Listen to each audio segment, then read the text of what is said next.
Ndaramukije nshuti bakunzi ba Homo TV, aho uyu munsi twagendeye Microfinance Codem Birashoboka, bakaba batwakiriye tukaba turi kumwe n'uwashoboye kutwakira, mukaba muri kumwe na Latifa Manirakiza. Mushobora kutwidondora? Ego murakoze, jewe nitwa Niyonzima Fabien, nkaba n'umuyobozi mukuru wa Codem Birashoboka. Tukaba twashaka kubabaza ngo Microfinance Codem Birashoboka itandukaniye hehe n'ayandi ma microfinance? Murakoze, Microfinance Codem Birashoboka ni ukuvuga ni microfinance ntiyamye ari microfinance, iyamye yari agashira hamwe k'abantu b'abagenzi yo bita twakinikirimba kera, hanyuma twarahana amahera. Mu nyuma rero yaho turunguka cha tugira ico bita koperative. Maze kugira koperative cha tuvuga ati rero ko twagize koperative reka tudandaze tworore. Bimaze kugenda uko koperative iratera imbere, turabona ko twungutse, cha twongera turiyumvira ati reka tugire uko aya mafaranga dukura mu nyungu si make, reka rero tugire Microfinance. Tugira rero iyi groupe ya Microfinance kugira ya mahera dushobora gukura mu nyungu tuyaronkeho tuyashira.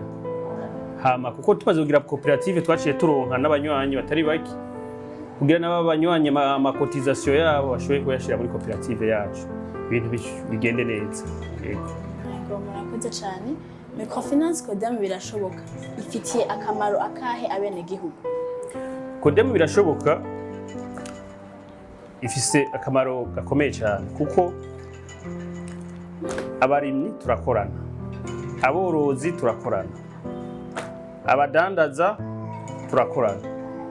Ni ukuvuga duhereye ku barimyi, umurimyi akeneye amahera amafaranga yo kurima turamugurana, akeneye amafaranga yo kuteragiza turamugurana, canke kubagaza imiceri turamugurana, kandi tukamuha n'ikiringo ciza zo kwishura. Kubadandaza nabo twe dukorana n'abadandaza bato bato, dukorana n'abadandaza bato bato, ni ukuvuga bajya bidandariza utuntu duto duto, intore, rengarenga, amatomati n'abandi bafise imitahe mito mito. Wituye Codem Birashoboka ako karavyo nyene tuca tuguha amafaranga. Ni ukuvuga mu gutanga amafaranga dushobora guha umuntu ku gatwe kiwe hamwe no muri groupe. Ni ukuvuga bo muri groupe bashobora kuza kuva kuri 5 kuduga. Kuva kuri 5 kuduga, ni ukuvuga musi ya 5 ntitwemera, dushaka groupe. Ni ukuvuga abo rero nta ngwate bashobora kuduha, ko bonyene baca bishingiranira. Baca bishingiranira bakavuga ati wewe utarishe tujoja tukutwara iki kugira gisubize ya mahera yo muri Codem Birashoboka. Ni ukuvuga rero kuva ku bantu 5 turabaha umutahe. Turabaha umutahe, ni ukuvuga 5 kuduga gushika no ku bantu 50. Iyo uje uri umwe naho ku gatwe kawe, yego turaguha umutahe, ariko hari ibyo Codem Birashoboka igusaba. Ni ukuvuga iki? Ikigusaba ingwate ikintu cyari cyo cyose, ku buryo duheraniye Codem Birashoboka ishobora kugarukana y'amahera y'abanyagihugu y'abanywanyi bayo. Uko niko bimeze. Yego murakoze cyane. Microfinance Codem Birashoboka ifise intego nyabaki ku gihugu, ni yahe ntego ifise ku gihugu? Microfinance Codem Birashoboka ifise intumbero yo guteza imbere umwene gihugu wari we wese ayituye. Nkuko muri uyu mugambi w'amakoperative nyene cyubahiro umukuru w'igihugu yabivuze yuko umuntu urundi wese ategeza gusohora amaboko kugira aronke amafaranga no mufuko wiwe ushoboye kuronka amafaranga nyene n'umuntu uronke icyo afungura. Ni naco gituma natwe twihaye inguvu yo gukora koperative twayicangana Microfinance. Cyumviro twayikuye aho nyene kuko urabona iyi Microfinance yacu rihaye abantu benshi akazi, gira mwazungurutse mabiro hose mwabibonye ni ukuvuga n'abakozi ba microfinance kandi bakongera bakaba n'abanywanyi ba microfinance.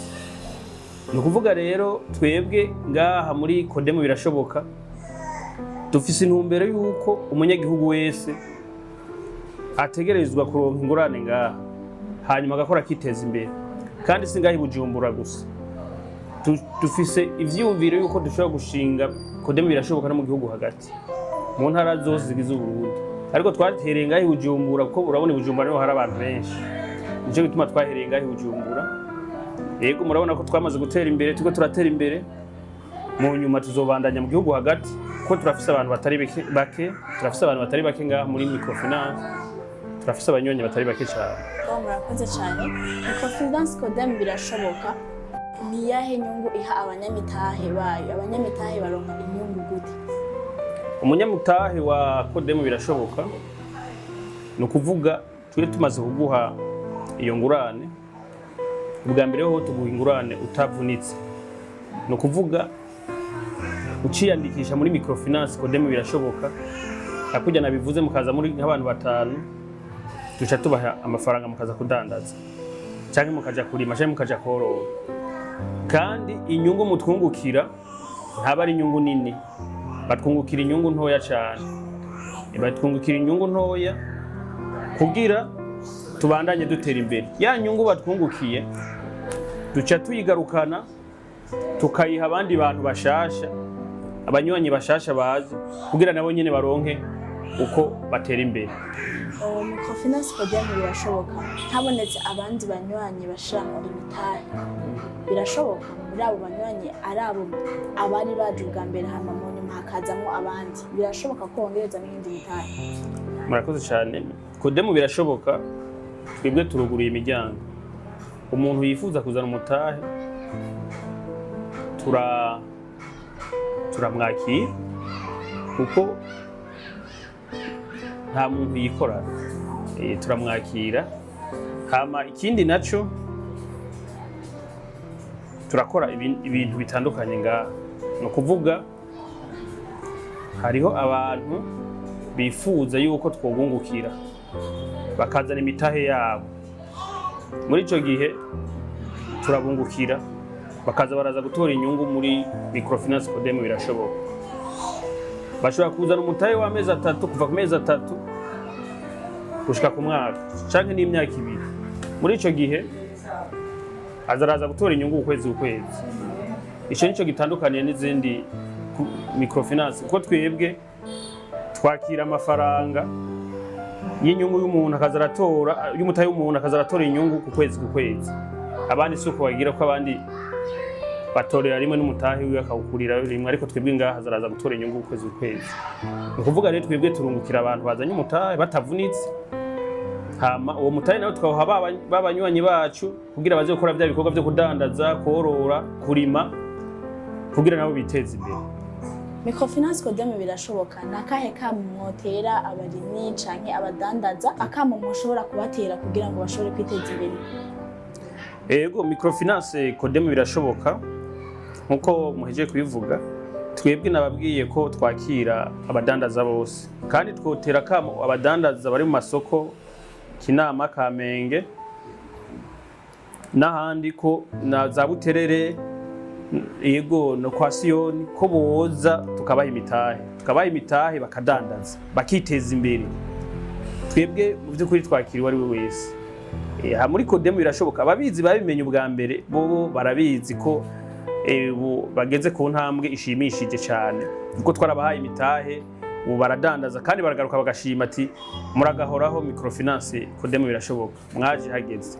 Twebwe rero turabitaho, yaba barimyi yaba abadandaza nkomeje kubivuga, aborozi, abarimyi batandukanye bamanga tukabaha ingurane bakaza kwiteza imbere bakarima hama bakadusubiza n'inyungu. Iyo nyungu niyo duheza tukaje duha abandi banywanyi bashasha babaje batararonka. Nk'umurimyi turamuha ku nyungu itamuvuna. Umudandaza wewe, badandaza bo twatangiye gukoranangira barabizi, twebwe nta nyungu ndende tubaka. Ego iyo bashitse ngaha turabasigurira tukababwira uko bimeze kandi bava babishimye. Hama tugatera kamo n'abandi bantu nkuko twabivuze aborozi, abarimyi n'abadandaza yuko boshika ngaho cicaro gikuru cya Codem Birashoboka. Ego tukabaha inyigisho, tukongera tukabereka ingene bashobora kwiteza imbere. Ego kuko ayo mafaranga naho tuyatanga tubanza kubigisha, turafata umwanya ukwiye wo kubigisha. Ntitubaha amahera uko nyene, turafata umwanya ukwiye tukabigisha kugira ya mafaranga ntaze guhomba, tukabereka amahera akoze nabi ko ashobora guhomba, kuko ahombye basha batera ikibazo. Codem Birashoboka iri ngaha mu Kinama, muri Ngozi kwibarabara rya 6 inomero 1 hari etage yitwa Adonai House, niho iri. Vuba tuko turugurura n'ahandi henshi tuzobibamenyesha. Ego murakoze.